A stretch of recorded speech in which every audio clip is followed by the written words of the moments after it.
So yeah, at 10 a.m., Julia is going to be talking all about how you can really tell great stories for year-end fundraising. And Julia is absolutely amazing. She's been part of so many of our conferences and webinars, and it's always such a joy to have her and work with her. So just if you're not already familiar with Julia Campbell, you should be. There's so many great things. Named as a top thought leader and one to follow by Forbes and BizTech magazine, Julia Campbell is a nonprofit digital consultant on a mission to make the digital world a better place. Host of the Nonprofit Nation podcast, she's written 2 books for nonprofits on social media and storytelling, and her online courses, webinars, and talks have helped hundreds of nonprofits make the shift to digital thinking and raise more money online. Feel free to learn more on her website, which I'm going to put it in the chat right now. But yeah, Julia is incredible, and thank you so much for being here. Thank you. I have my coffee too. So yes. I know we're in the same time zone. So yeah, but thanks so much for being here, and thanks for the shout out for my podcast. Yeah, we launched in August, and it's been just like so incredible. And it's all the guests. I mean, I just ask questions. So it's been like completely phenomenal. But I want to give people a chance to get in. The Pacific time zone struggle is real. Yeah, I can imagine. I was just in Las Vegas last week, and I still am like trying to dig out of the time zone hole. And then now we've got daylight savings happening, right? Saturday. I never know what time it is. I just pretend that I do. All right. Well, let me share my screen. We only have half an hour together. So actually it's 10. I'm going to get started. And that includes questions. So put your questions in the Q&A and I will take them at the end. And I have a lot of slides and a lot of stuff to cover with all of you. Let me just take another sip of my coffee. All right, let's get started. 5 essential stories to tell at year end. I'm thrilled to be here with you today to talk about storytelling, social media, all my favorite things. Candace gave me a fantastic introduction, so I will not belabor the point. If you do not know who I am, then I'm very happy to meet you. You can get a copy of my workbook. I also have a copy of my Ultimate Giving Tuesday checklist that's going to be in the bonuses. Candace put the link in the chat, so you can grab that as well. And we're going to talk a tiny little bit about the importance of storytelling today, and then really the stories that you need to drive donations and build community and really get your particular audience very excited and inspired, especially around year end. So we know that storytelling is the most effective way to communicate, but it also creates the world that we live in. So the stories that we remember, the stories that we tell, the stories that we're known for really help solidify our mission, and it helps people really understand what we do and what we stand for. And it's been proven that stories are the most effective way to communicate a message because we are trained to listen. Our ears perk up when someone says, I'm going to tell you a story. And then not only do stories grab attention, they pique our curiosity and they hold our attention. And on top of that, we're able to process the information much more easily than if we were reading some kind of report or some kind of data-driven analysis. So it's been proven scientifically that stories not only grab attention and pique up our ears and pique our interest, but we actually process the information so much better. We actually understand what's being told to us in a more comprehensive way. Another reason stories are so powerful is that we like to think that, of course, we're rational, but we are not thinking machines. We're feeling machines that think. So we like to think that we are very rational, and we might have a rational side, and some of us might be left brain thinkers, right brain thinkers, and we might have a tendency to want the data and the statistics. But at the end of the day, fundraising, it's really about making that emotional connection. And that's what we're going to talk about.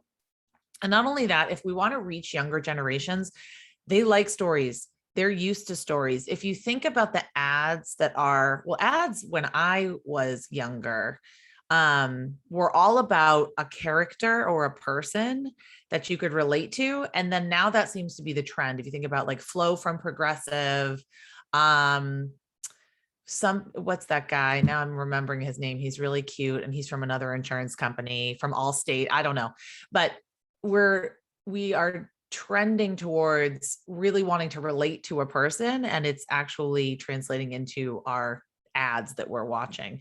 So nonprofits really need to start understanding that in order to really energize younger generations, we can't continue with the same old stale, boring communications, right? So I want you to stop thinking of storytelling as a megaphone to promote your agenda, right? And start thinking of it as a gift for your supporters. All of our communications, especially around year end, should be like a gift. We should be reaping the rewards of our fantastic communications that we've done all year round. And we should be talking to our donors like they're people, like they're our friends, like they're our partners in this. And I want to give you a really quick storytelling framework, digital storytelling framework, and then we'll go into the 5 stories. But the 3 pieces of effective digital storytelling plans. Number 1, you're obviously collecting the stories. You need a plan to collect the stories. Then you need to craft the stories. Then you need to share the stories. So that's your 3-part digital storytelling framework. And we'll talk about the kind of stories that you're going to collect and how you can craft them and some channels you can share them on today. Before you start collecting, crafting, and sharing, you have to understand your particular audience. Now, I know we have multiple audiences. All of you are saying we have 20 audiences, Julia, that we have to talk to. How can we effectively reach all of these audiences? Well, with a story, especially at year end, if you're talking to donors, okay, you're talking to your donors, then that's your audience. If you're trying to raise money, if you're raising awareness, that's a much broader audience. But if you're fundraising, you're talking to people that you believe would invest in your mission, that would connect with your mission. And the common thread that runs through all of your audiences is they all care about the problem that you're working on, and they care about the problem that you're trying to solve. So you need to dive pretty deeply into understanding your audience before you can ever even put pen to paper or type down a story idea. Who are you trying to reach? What do they value? Why are they, or would they be interested in your work? So when we say what's in it for them, honestly, we can't, Jake from State Farm. Yes, Emily. And Chad says mayhem. Yes, exactly. Totally my point. So thanks for putting those in the chat. So when we talk about what's in it for them, obviously we're not offering coupons and we're not offering, a Black Friday deal. We are offering a chance for them to make a meaningful existence. And then what we know about giving is that, first of all, giving did not slow down during the pandemic. It has not slowed down at all, because when times are uncertain and people feel like they have loss of control, giving gives them agency. Giving empowers them and actually makes them feel like they are more in control. So we're really offering them a way to express themselves and their values and their identity and what they stand for.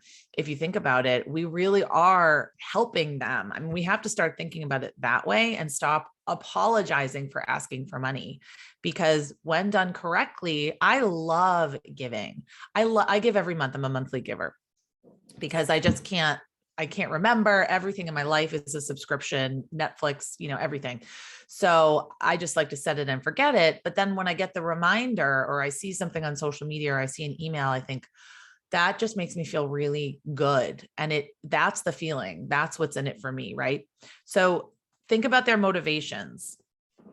Also, we need to look at storytelling with an ethical lens. And if you're interested in ethical storytelling, I did an entire podcast episode with Calliope Glaros all about ethical storytelling. So you can check that out. She is absolutely fantastic. And she goes 35 minutes into exactly how to do it. And we only have a couple minutes here. But the key with ethical storytelling is just to bake it into your communications process. Look beyond the obvious story, challenge audience assumptions, expand beyond stories of those who engage with your services. It's really important to create like guiding documents, storyteller bill of rights, social media protocols, storytelling ethics, that kind of thing. And then another tip is to emphasize growth over hardship and be very, very cognizant of tokenization, otherization, and enforcing stereotypes. So I talk a lot more about this in the podcast and in my blog, but I thought it was really important to bring up because this is a session on storytelling. It's also important to understand that we are not doing storytelling just for the sake of it. Yes, we do want to change hearts and minds and we want to raise awareness, but at year end, great storytelling inspires an action. So it's going to push me to actually act on the emotions that I'm feeling because of this story. So donate or volunteer, maybe advocacy, sign a petition, share it, sign up, that kind of thing was going to actually make me so inspired, proud, excited, mad, angry, whatever it is, that I'm going to take an action. I'm not just going to scroll by and say, oh, that was really nice. That's really great. So what are the 5 story ideas that you want to explore and collect? The first story idea, to really kind of establish the reason that you exist and also remind people, is a creation story. So what was the need? And then what is the need now? And how have things changed? Things have changed for every single one of us all across the world. So how have things changed? How have things stayed the same? So it's not the same old founder and creation story. It's tying the reason that you were created into and weaving it into what you're doing now and why it's still relevant. Why is this problem still urgent? Why do you still exist? We all exist because the problems we're working on are not going to be solved overnight and probably not solved in our lifetime, unfortunately. But just reminding people, because we can't assume, okay, we never can assume that our audience, first of all, understands really what we do and what we're about, but they haven't heard this story before and maybe tell it in a different way than you've already always told it. So the Malala Fund does a fantastic job with this. Obviously, they have a wonderful, amazing, inspiring founder, but they're constantly reminding us and sharing her story and talking about the work today and how it's changed. When you're telling this story, really what I encourage you to do when you're crafting stories is not to just say like, Adam went to, I'm not sure which country, I think it was India. Oh, Adam went to India, a boy asked him for a pencil and he started a nonprofit. That's not really a story. So if you can tell it from a question, if you can bring me in, draw me in, where's the hook, right? Where's that angle that I need that's going to really help me read it, but also pay attention and make it interesting. So this is Pencils of Promise. And you can find this story on their website. They have a fantastic founder story. He's actually no longer like with the organization. He's on the board, but he's not the CEO anymore. So they have a lot of stories of how they've adapted. The second story is an impact story. So this is going to be like your typical maybe client story. It doesn't have to be from the mouth of a client, right? It can be told in the third person, but this is the story of a life changed or a trajectory altered. This is where you focus on the benefits of your work and not the features. So the benefits are the outcomes, and it's not, we pack 50 lunches a day. It is hunger affects children and then they can't learn. And the outcome of us giving these free lunches is that they can learn and they don't have to worry about where their next meal is coming from. So they're better able to focus on their schoolwork. That's the benefit. So the story should focus on the benefit and not the what you do, it's the why, it's the outcome. And then also really talking about feelings and emotions. Like I said before, when we're telling a story, it's not interesting to say Julia was homeless, she went to the homeless shelter, now she's got help. That's a recounting of things that happened. So let's talk about how I felt. Let's talk about how I feel now. Let's talk about more about emotions, more about feelings. And that's going to help your impact story stand out from a lot of the others that I've been reading. You can also really leverage these impact stories to address knowledge gaps and address stereotypes. Now, this is Rosie's Place in Boston, and they do a fantastic job with storytelling. They have a hook, they grab you in, they've got a great photo. It's usually really an emotional story. I mean, Rosie's Place is just phenomenal. They do amazing work. They accept every single woman that comes to them. They don't ask questions. They don't accept government money, so they can do whatever they want. I mean, really, they're amazing. And they do such fantastic storytelling as well. A story doesn't have to be about a person necessarily. It can be a quote and a great photo. I mean, this really works on social media. This makes me happy and inspired and puts a smile on my face and reminds me why I'm invested in this organization. And of course, if you can't share identifying details about your clients, you can always tell stories from the third person. You have to use stock photography, with the caveat that most stock photography is pretty terrible. But stock photography, quotes, Amira Incorporated, they are absolutely fabulous in this way. I recommend following them. They do a lot of great storytelling without talking directly and, sharing names and identifying details.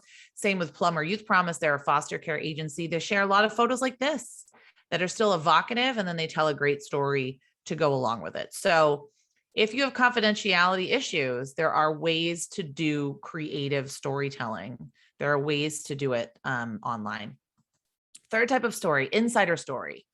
This is all of you, who works with and for your organization. Why do they do it? What have they learned? What has been their best experience? What's been the hardest?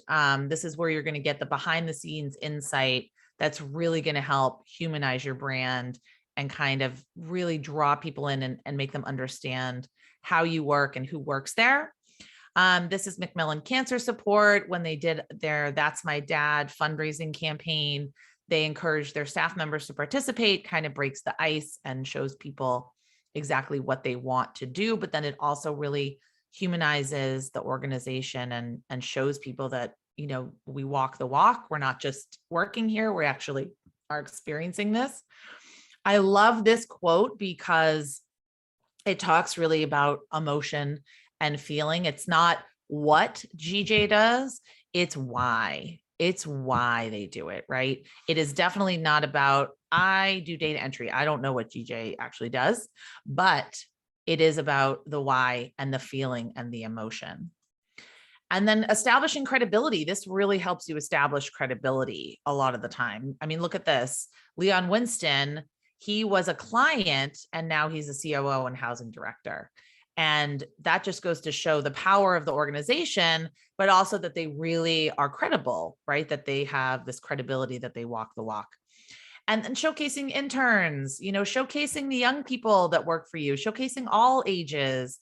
Don't just turn to the most convenient story, or don't think only your executive director has a story to tell. Showcase all of the people that work at your organization because they're all important. All right. I believe we're on number 4, donor story. Now, donor stories, I don't see them as powerful in terms of fundraising. Like, you wouldn't put a donor story in your annual appeal. That's your impact story, your client story. But donor stories are good. I call them like filler. They're good to like fill in the blanks, in November and December. They're good for social capital, just to show people, first of all, that you love your donors, you're loving on them, you appreciate them. And then just to kind of spur people along and remind them like, hey, we really rely on our donors. We count on our donors. We appreciate them, and they're a huge part of our community. Showcasing monthly donors, a lot of people might not know that you have a monthly giving program. They really might not know. You might tell them every day and they might not know. Some people might not know that you fundraise year round. Some people, I mean, you never know with people. I've worked with libraries, I've worked with museums, a lot of places that people would say, oh, I didn't even know you accepted donations. It's like, oh my gosh, right? That just, that hurts my heart a little bit. But the more you can tell people, the more you can normalize giving and say, look, this is something everybody does, and this is why they do it, and this is how they come to us, and this is what it means to them. The more you can kind of create that culture of philanthropy across all of your channels, the more likely you are to get donations at year end when people remember that, even subconsciously, and say, oh yeah, I want to be a part of that donor community. And then community stories. So these are people that are sort of well respected. These are your board members, maybe legislators, or like when I worked at the domestic violence shelter, the chief of police, we had teachers, we had local news broadcasters that would come out and fundraise for us and tell their story of the impact that we've had in the community. So it's not really just like us talking. The night ministry, they do a great job showcasing their board members, and they actually write these almost like blog articles on Facebook and on Instagram. So if you have these stories, I mean, it's really written very well. It's written like a journalist would write it and put it in a newspaper. Definitely tell the stories of these community members, of your board members, of, you know, your volunteers, anyone that supports you. These are your corporate sponsors. These are businesses maybe that you partner with. These are your race and walk and gala sponsors. So talk to them about how the cause, what the cause means to them, and how it makes them feel to be participating, and maybe what they see in the future and that kind of thing. And also just really kind of have fun with it. This is my friend Josh. He is the social media content manager for Susan G. Komen, and they showcase a lot of their community members when they do this Bigwigs fundraiser, and they talk to them and they wear the pink wig and they just do a lot of fun stories to raise awareness of breast cancer research. Now, when you're collecting your stories, something that I don't want you to say to people is, so tell us your story. Tell me your story. Because people don't know what that means, and they don't know where to start. And they also probably are going to get very confused. So use leading questions. What's your favorite memory? These are just some examples for you of leading questions. How has our organization made you feel? How did you feel when you first discovered us? What is one reason you continue to support us? What impact have you witnessed in the community because of our work, right? So when you're asking questions, it's just really important to, you know, first of all, know who you're talking to, but think about the end result that you want to get. What do you actually want them to say, right? Ask for questions from your community. You know, let's hear your adoption stories. You can use all of these different channels to get these little quotes and these little vignettes from people. All right, so I'm going to go quickly over the essential building blocks, and we've talked a little bit about it. I'm going to give you some examples. So the essential building blocks of stories that captivate and persuade are hook, character, stakes, details, and then for our purposes, a call to action. So the hook and the character, that can be a photo. You can have all of these building blocks on social media, right? A hook, character, stakes, a call to action. That time I almost died in Honduras, that's a big hook. And there are definitely stakes involved. And there is a character here. And then there's definitely conflict here. Meet Brant. You know, we met 11-year-old Brant at a distribution in Fort Lauderdale, Florida. This is how he feels about a new pair of shoes. I love this call to action. want to bring joy to more kids in need. So it's not just support our work. Want to bring joy to more kids in need? Yes, I definitely do. Greater Boston Food Bank, where I live, I love this organization. They tell a lot of stories around Hunger Action Month, but they tell a lot of stories also at year end. Little quotes, you can go and read the whole story on their website, and then there's usually a call to action to donate. Think about details. This is also important. Descriptive details. You know, I had no idea where my next meal would come from. The sea of humanity swept around me as I blended into the background with my cardboard sign, the chill cut to the bone. Those descriptive details, they make it real. They make it more visceral for people. And they also make us understand it and listen to it more. Think about repeating stories, right? So Charity Water uses the story of Helen repeatedly throughout their communications. And you start to get a familiar face. You start to get to know her. You get updates from her. I also loved this thank you. You've just changed lives. Powerful. You've just changed lives. That's pretty powerful and amazing. So think about what you want people to do. What do they need to believe and feel in order to do it? And then how can your storytelling make them believe and feel that way? And think about your calls to action. Join us, join the movement, help children like Kate, make a joyful holiday for children. We can do this. Let's work to stop this. Can we count you in? Change starts here. Those are the kind of powerful calls to action, the kind of powerful language that are really going to drive more donations for you rather than just support us or donate. All right, a few tips about sharing the stories, and then I know that I wanted to save some time for questions. But if you think of your story as the gold and then you mold it based on where you want to tell it, that might help you avoid a little bit of overwhelm when collecting the stories. So if you have a story on your website, maybe you want a longer story, you want a photo, maybe you want a quote, depending where you want it. Of course, you can repurpose your stories all across the internet. So Back to My Feet, they like to do quotes, they like to do photos.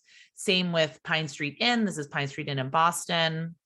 Very colorful, very Instagrammable photos, capture your eye on the website. And then they tell stories a lot from the third person. Repurposing stories in your email, a featured patient story, or just any of the 5 stories could be an email. Definitely could be featured in your email at year end. I love the staff perspective that they give here, Women Against Violence Against Women. It's Sharon, one of the counselors. She talks about her day. She talks about exactly what she does. It says what your gift can do. So think about switching up your email just from the same old, it shouldn't always be from the same person, from the same perspective. You can switch it up and change it. On social media, in order to get engagement, you really need things to be short and sweet, poignant. You need eye-catching visuals. If you're fundraising, you do need a specific call to action, like click the link in bio. We now can put links in our Instagram stories. So you can put your donate link on your Instagram story. You can put it, you can really put it anywhere, or you can use the native integrations, the donate button on Instagram, the donate button on Facebook. Think about telling a story in parts so that people want to open the email. Part 1, the journey begins. Part 2, so that people are more enticed to follow along and stop the scroll and also open the emails. Some tools for you, and you'll be getting these slides as well, so don't feel like you have to frantically write all of these down. These are some of my favorite graphic design and video tools. And the last sort of food for thought I want to leave you with is that you should be documenting. Don't think about content creation and perfect creation and editing and video production that takes hours and costs thousands of dollars. Think about connecting the dots for your supporters. So your organization is a big connect the dots, and all the little stories are dots, and it's going to give people a bigger picture and sort of a bird's eye view of your whole organization. All righty. Well, I am going to take some questions. What do you think? So I know we are short on time. Um, Yeah. Well, we can but yeah, do maybe one or two. Amazing. Thank you so much, Julia. I know someone asked about the workbook, but that's up on the screen now. So hopefully they yes. can grab that from there. Yeah. And Uh, if you don't want to send a text, you can just go to the website and fill out the email form. yeah. Okay, great. And then we just had an anonymous attendee ask, what might an effective call to action look like on social media, specifically Instagram, when you haven't reached 10K followers yet? Well, you can now put the link on Instagram. It's available to everybody. I don't have 10,000 Instagram followers, and I just put the link up on a story the other day. So that is something that you can definitely do. But what I recommend on Instagram is that you do sign up for Facebook fundraising tools and get the sticker. So you can do a combination of both. Um, but I would experiment, and I would see if more people are likely to donate with this donation sticker or likely to donate with the link. I think there's pros and cons to both, but I would experiment with both. And then put your donate link in your bio, please, for year end. If everything's going to be pushing to that donate link, then you can just say, help more children like Kate, click on the link in our bio, give now, join us. Because that is actually really effective as well. So use that one link in your bio, use the link in your Instagram stories, pretty much just promote your fundraising campaign anywhere you can using it that way. And people do give via Instagram. Giving Tuesday last year found that, several $1 million was raised on Instagram. I think this year it's probably going to be even more. So I'm pretty Wow. excited to see what happens this year. I know. I'm excited too. I mean, I think more people are on their phones than ever. I mean, myself Yep. included. I'm like, oh my gosh, Instagram's taking over my life. Yes, I agree. I But agree. it's a definitely great channel. It's where people are. So wherever people Yeah. are, that's where you can find donors. So Yeah. thank you so much, Sure. Julia. This This has was been so awesome. fantastic. I didn't see any other questions come in, but Okay. if you Let me have stop more, sharing. oh, maybe yeah, there are a Oh, couple other questions, but I would encourage you to follow up with Julia, yes. and connect with her or connect with myself as well. Would love to, yeah, chat with all of you. um Okay. well, thank you so much, Julia, for being here. This was Sure. incredible. All right. Well, And take care. Have a great rest yeah, of your day, everybody. thanks. Enjoy the fair. Thanks for having me. Thanks, Julia.